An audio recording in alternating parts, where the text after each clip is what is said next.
सबसे मेल मिलाप हो गया हो महारानी, तो शीघ्र ही अपनी अग्नि परीक्षा दीजिए और अपनी पवित्रता सिद्ध कीजिए।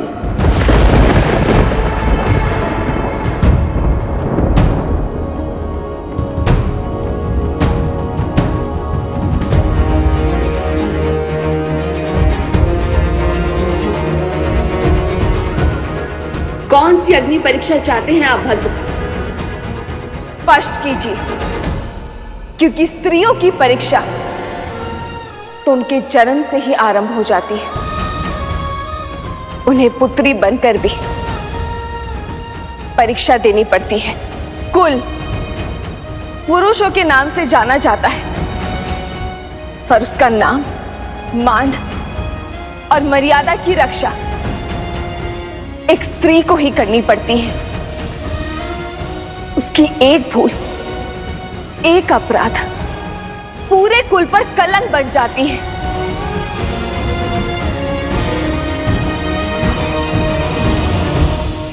पत्नी बनकर फिर अग्नि परीक्षा देनी पड़ती है। अपना अस्तित्व भूलकर पति के अस्तित्व का आकार बढ़ाना पड़ता है। कुल वधू बनकर एक नए कुल की परंपरा के पालन करने में एक नींव की ईंट बनकर खड़ा होना पड़ता है। माता बनने के बाद भी परीक्षा समाप्त नहीं होती। वंशजों को जन्म वो देती है, पर वंशज वो पिता के कहे जाते हैं। संस्कार वही देती है, पर अधिकार की रक्षा वो पितृकुल की करते हैं।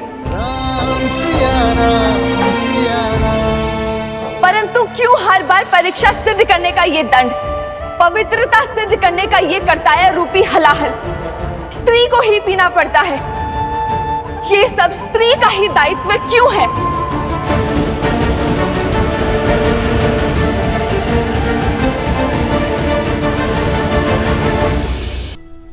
स्त्री का दमन करता पुरुष समाज है,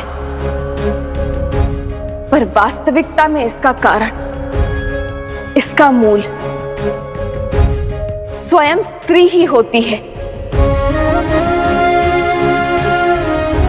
एक मां अपनी पुत्री को यही सीख देती है कि पुरुष के मन, उसकी सोच और उसके परामर्श के अनुरूप ही चलना। एक सास अपने वधू को यही उपदेश देती है कि अपने पति के अस्तित्व के विकास के लिए स्वयं का बलिदान भी दे देना। ये स्त्रियों ने ही तो निर्धारित किया है कि परीक्षा सदा स्त्री ही देगी। ये उसका दायित्व है, उसका कर्तव्य है। रघुवंश आज तक स्त्री के सम्मान के लिए खड़ा रहा है। महाराज अज ने अपने पत्नी के प्रेम और स्नेह में अपने प्राण त्याग दिए। पिता महाराज दशरथ ने अपने पत्नी को दिए वचन के लिए अपने प्राण त्याग दिए।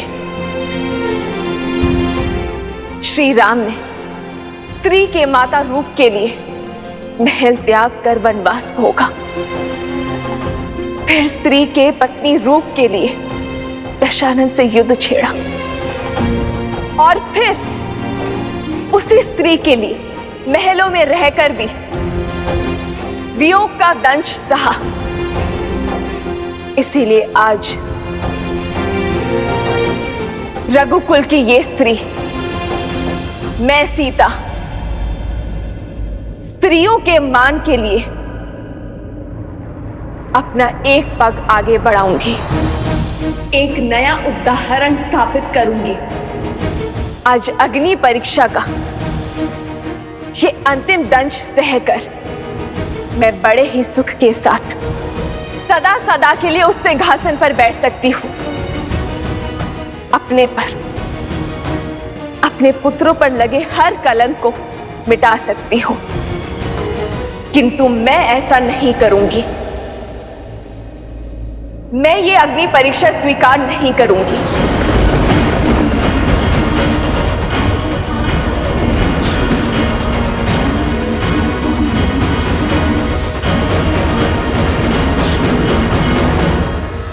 क्योंकि यदि आज स्त्री होने के नाते मैंने उस असुरी सोच के समक्ष अपना सर झुकाया, तो फिर कोई भी नारी अपना सर नहीं उठा पाएगी।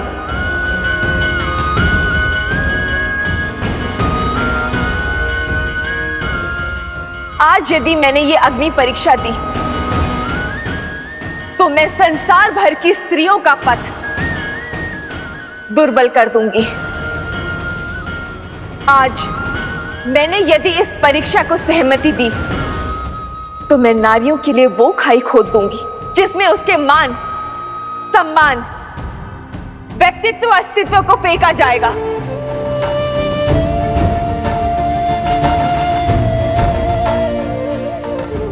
आज एक स्त्री पुरुषों के अहंकार को शांत करने के लिए ये अग्नि परीक्षा नहीं देगी, ये बलिदान नहीं देगी, अग्नि परीक्षा स्वीकार नहीं करेगी, ताकि भविष्य में किसी भी स्त्री को इस अग्नि परीक्षा का घाव ना भोगना पड़े। महारानी सीता की, महारानी सीता की, महारानी सीता की।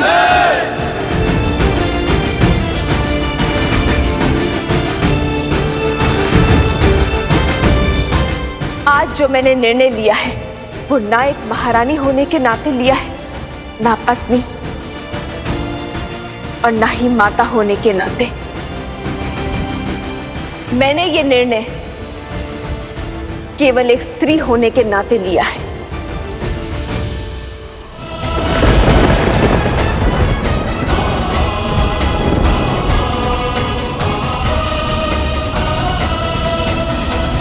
सीता, जिस स्त्री ने अपना संपूर्ण जीवन अपने पति, अपने परिवार, अपनी संतान पर न्यौछावर कर दिया,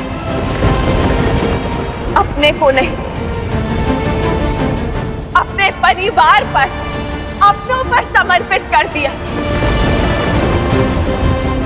आज बात उसके चरित्र पर अटकी है।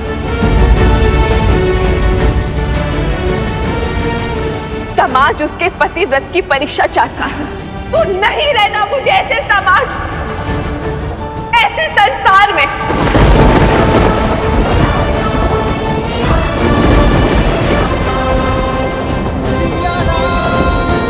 मेरा हर कर्तव्य, हर उद्देश्य, हर दायित्व यही समाप्त होता है। हे मां भगवती, देवी स्वरूपा, आपके भीतर से निकले भूमिजा आज पुनः आपके भीतर आश्रय जाती है।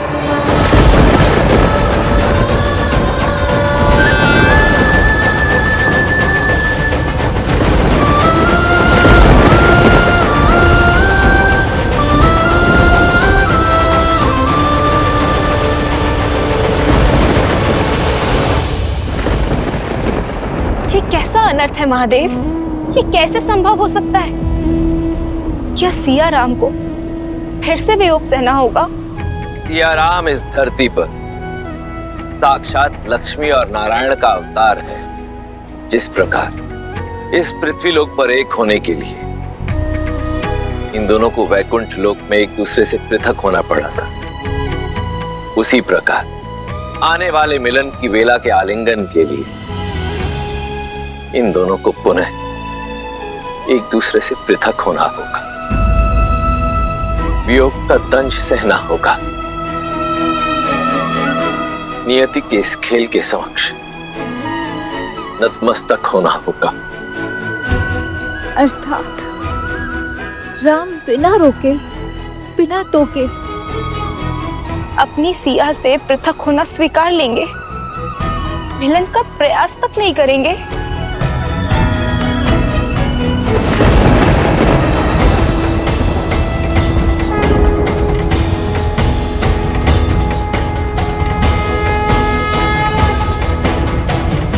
ये कैसा अनर्थ घटित हो रहा है? अभी अभी तो वर्षों के अकाल के बाद देवी सीता के आगमन की वर्षा प्राप्त हुई थी। अभी अभी तो दुख में डूबी अयोध्या को सुख की छाया मिली थी, और अब ये। हे श्री राम, इस अनर्थ को होने से रोक लीजिए प्रभु। हे मर्यादा पुरुषोत्तम श्री राम, देवी सीता की मर्यादा पर हो रहे आघात को रोक लीजिए प्रभु, रोक लीजिए। रोक लीजिए प्रभु, इस अनर्थ को रोक लीजिए।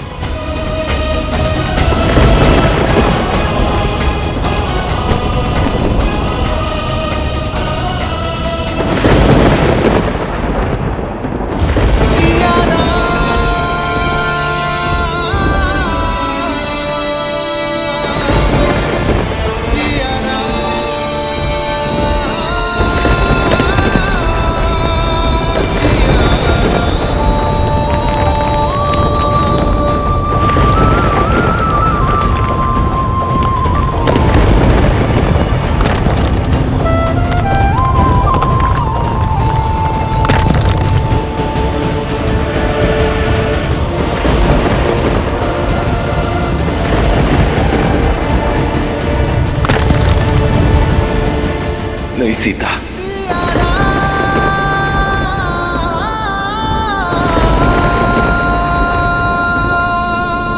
माता, माता ये आपने क्या कह दिया? आपको अपने शब्दों को वापस लेना होगा। माता, छोटे मोटे प्रश्नों का दंड आप हमें नहीं दे सकती। आप हमें छोड़ के नहीं जा सकती माता। आपके बिना कैसे रहेंगे माता?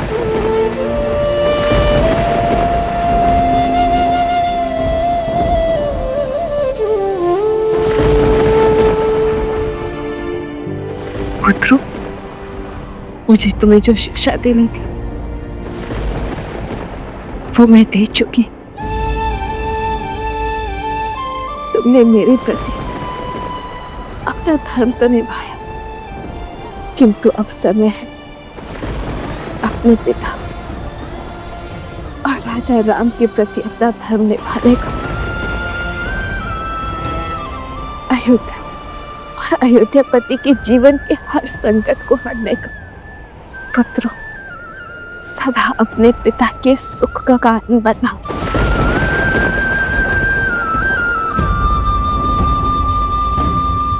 दुख का नहीं। माता, हमें ना अयोध्या चाहिए, ना अयोध्यापति, हमें केवल आप चाहिए माता, आप। चलिए माता, माता हम भगवान वाल्मीकि के सानिध्य में चलते हैं, पुनः वन में चलते हैं। हम अपना जीवन वहीं बिताएंगे माता। ऐसे महल से अच्छा तो हमारी वो कुटिया श्रेष्ठ है। चलिए ना माता। यह संभव नहीं है पुत्र।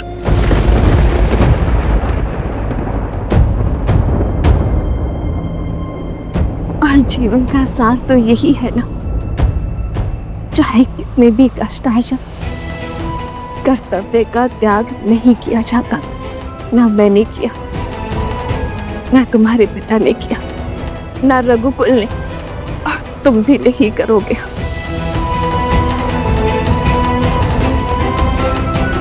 और तुम दोनों तो स्वयं भगवान वाल्मीकि के शिष्य हो ना। ये भावनाओं में नहीं बहना है तुम्हें। आजीवन धीर गंभीर और धर्म की ओर अग्रसर रहना है। जीवन वही जो आदर्श को अर्पण, धर्म का संकट हल है समर्पण। ऐसा प्रेम कहा भगवान, धर्म कसौटी खरे सिया राम।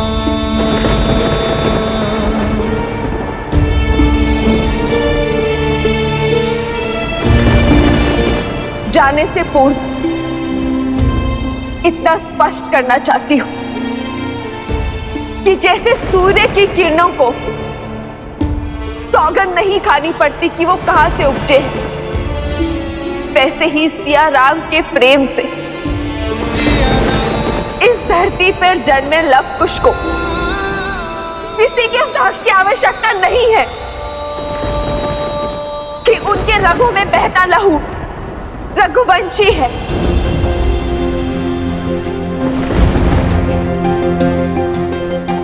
मैं जानती हूँ श्रीराम, आपको मुझ पर लेश मात्र भी संदेह नहीं है। मेरे पुत्रों के शौर्य और संस्कारों में स्वयं श्री राम की छवि चमकती है। किंतु ये उत्तर उनके लिए है जिन्होंने यहाँ खड़े होकर मुझ पर, मेरे चरित्र पर, मेरे पुत्रों के अस्तित्व पर, रघुकुल के रक्त पर उंगली उठाई थी।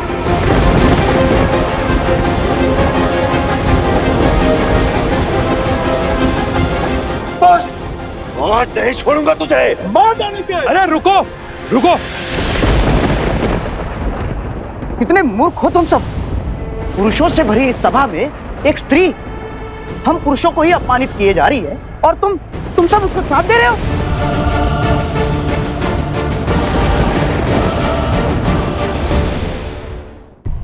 मौन हो जाओ निर्लज्ज पापी।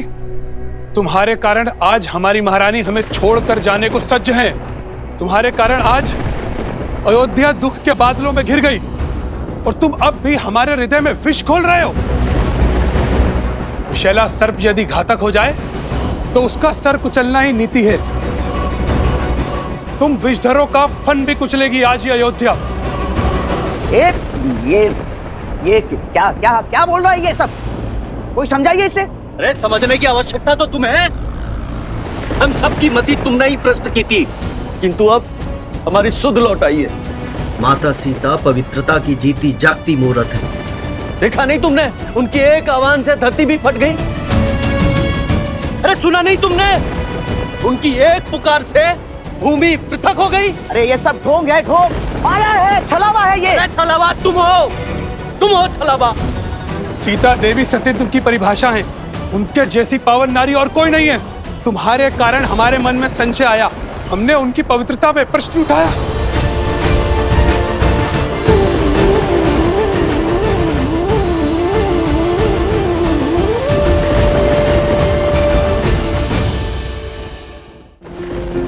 देखिए भाई, अयोध्या की प्रजा ने आसुरी सोच के उस बीज, लोकपवाद के उस शीश को दंडित कर दिया है।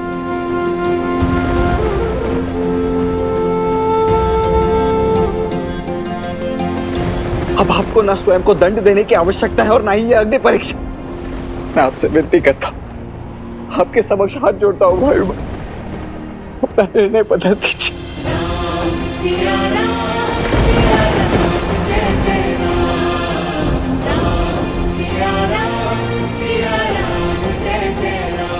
बदल दीजिए ये निर्णय भाई। सीता अपवित्र है तो अपवित्र है। ये महानता का ढोंग मत कीजिए आप।